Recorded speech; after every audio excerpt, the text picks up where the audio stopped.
Radio کا موجد Marconi 1874 میں اٹلی میں پیدا ہوا۔ اس کا خاندان خاصاً اسودحال تھا۔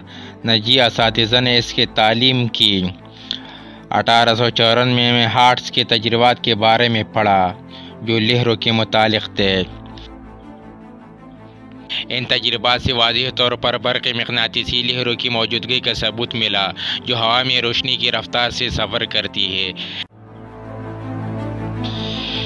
اس خیال سے مارکونی کی تحریک ہوئی ان لہروں کی طویل فاصلے پر پیغام رسانی کے لیے استعمال کیا جا سکتا ہے۔ 1895 میں 5 برس کی محنت کے بعد مارکونی کے قابل استعمال آلہ تیار کرنے میں کامیاب ہوا۔ 1896 میں اس نے اس آلے کی انگلستان میں مظاہرہ کیا اور سند حق حاصل کی۔ جلد ہی اس نے ایک ادارہ قائم کیا جبکہ اولین پیغام 1898 میں ارسال کیے گئے۔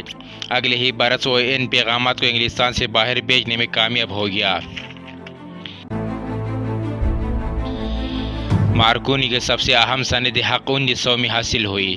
1901 میں وہ انگلستان سے نیو فاؤنڈ لینڈ تک اپنے پیغامات بھیجنے لگا۔ 1909 میں اس نے نئی ایجاد کی اہمیت ڈرامائی انداز میں ثابت ہوئی جب اس ریپبلک تباہ و سمندر میں غرق ہو گیا۔ ریڈیو کے ذریعے امداد حاصل کی گئی۔ یہ افراد کے علاوہ سبھی بحفاظت باہر نکال لیا گیا۔ اسی برس مارکونی کو نوبل انعام ملا۔ اگلے برس وہ آئرلینڈ سے ارجنٹائن تک پیغام رسانی میں کامیاب ہوا۔ یہ فاصلہ 6000 میل طویل تھا۔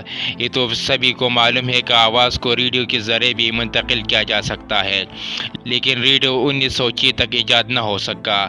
تجارتی بنیادوں پر ریڈیو کا نشریات کا آغاز 1920 میں ہوا۔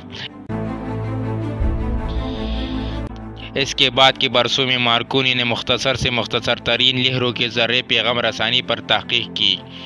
1937 میں دنیا کا عظیم موجد روم میں چل بسا۔